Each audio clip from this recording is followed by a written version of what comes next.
இன்னைக்கு வந்து 72nd national award வந்து அனௌன்ஸ் பண்ணியிருக்காங்க. இதுல வந்து நல்லா கவனிக்க வேண்டிய விஷயம் என்னன்னா, தமிழ்ல வந்து இந்த நிறைய மூவிஸ்க்கு வந்து அவார்டு வந்து ரெகக்னைசேஷன் கிடைச்சிருக்கு.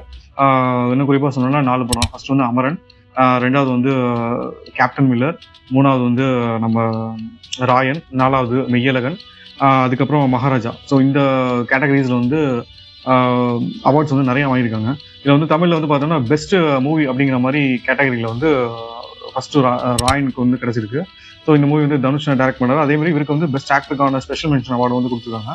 அதுக்கப்புறம் பார்த்தோம்னா அமரன் வந்து மேக்கிங் வைஸ் நல்லா ஸ்ட்ராங்காக தான் இருந்துச்சு. நல்ல ஒரு பிளாக் பஸ்டர் ஆகிட்டு அவார்டு வாங்குறது ரொம்ப கஷ்டம். அந்த மாதிரி இந்த படம் வந்து கலெக்ஷன் ரீதியாகவும் blockbuster and at the same time அவார்ட்ஸும் 3 அவார்டு வாங்கியிருக்கு. ஒன்று வந்து ஃபர்ஸ்ட் அவார்டு வந்து ஒரு பெஸ்ட் டேரக்டர் கொடுத்துருக்காங்க ராஜ்குமார் பெரியசாமி அவங்களுக்கு.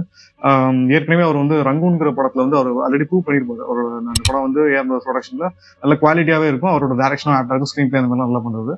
ஸோ அதுக்கப்புறம் தான் அவருக்கு ராஜ்குமார் ஃபிலிம்ஸ்ல ஒரு சான்ஸ் கிடைச்சு அந்த அமரன் பண்ணாங்க. அது ஒரு பேன் இண்டியா மூவி மாதிரி தான். அந்த மாதிரியான ஒரு சப்ஜெக்ட் தான் அதுல எடுத்திருந்தாங்க. ஒரு ரிமெம்பர் பண்ற மாதிரி ஒரு பயோகிராபிக்கல் படம். ஆனால் நல்லா இன்ட்ரெஸ்டிங்கான பிளாட்ஸ் வச்சு இந்த படம் நல்ல பிளாக் பஸ்டர். அவார்ட்ஸும் வந்து இப்போ அந்த ஃபர்ஸ்ட் நான் அமரன் சொன்ன மாதிரி ஃபர்ஸ்ட் வந்து டைரக்ஷன் கொடுத்துருக்காங்க. நெக்ஸ்ட் வந்து ஜிவி பிரகாஷுக்கு வந்து பெஸ்ட் பேக்ரவுண்ட் ஸ்கோருக்கான அவார்டு வந்து இந்த அமரனுக்கு கொடுத்துருக்காங்க. 3வது பார்த்தோம்னா பெஸ்ட் எடிட்டிங்க்கு வந்து இந்த அமரனுக்கு வந்து கிடைச்சிருக்கு. ஸோ 3 கேட்டகரி வந்து அமரனுக்கு கிடைச்சிருக்கு. அதுக்கு அடுத்த படம் பார்த்தோம்னா மெய்யழகனுக்கு வந்து ஒரு ஸ்பெஷல் மென்ஷன் அவார்டு கொடுத்துருக்காங்க நம்ம டைரக்டர் பிரேம்குமாருக்கு. அட் த சேம் டைம் வந்து ஒரு பெஸ்ட் சவுண்ட் மிக்சிங்கான கேட்டகரியில வந்து மெய்யழகனுக்கு கிடைச்சிருக்கு. ஏன்னா அந்த படம் வந்து ரியலிஸ்டிக்கான மூவி.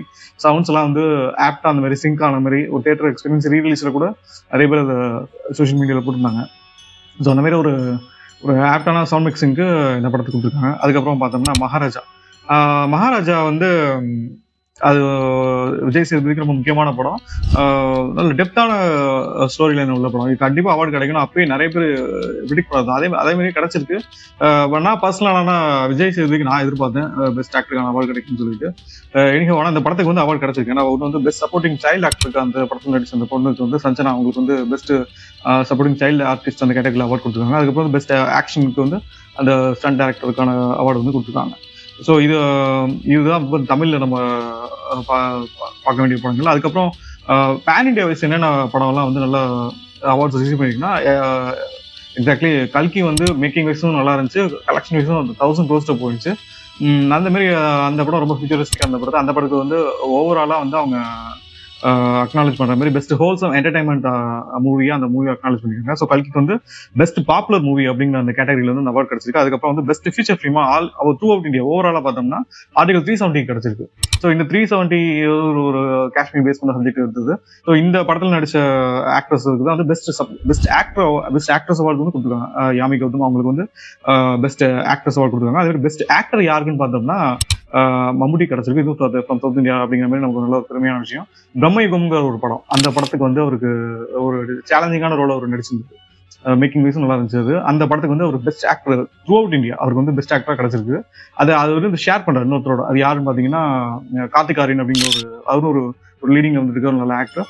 அவர் சந்து சாம்பியன் சொல்லிட்டு அது ஒரு ஸ்போர்ட்ஸ்ல ஒரு வேர்ல்ட் வார்ல மாற்ற ஒரு சோல்ஜர் வந்து அதுக்கப்புறம் ஒரு ஸ்விம்மிங்ல வந்து அவார்டு வாங்குற மாதிரியான ஒரு படம். ஸோ அந்த படத்துக்கு வந்து ஒரு பாசிட்டிவான ஒரு எண்ட் உள்ள படம் அது.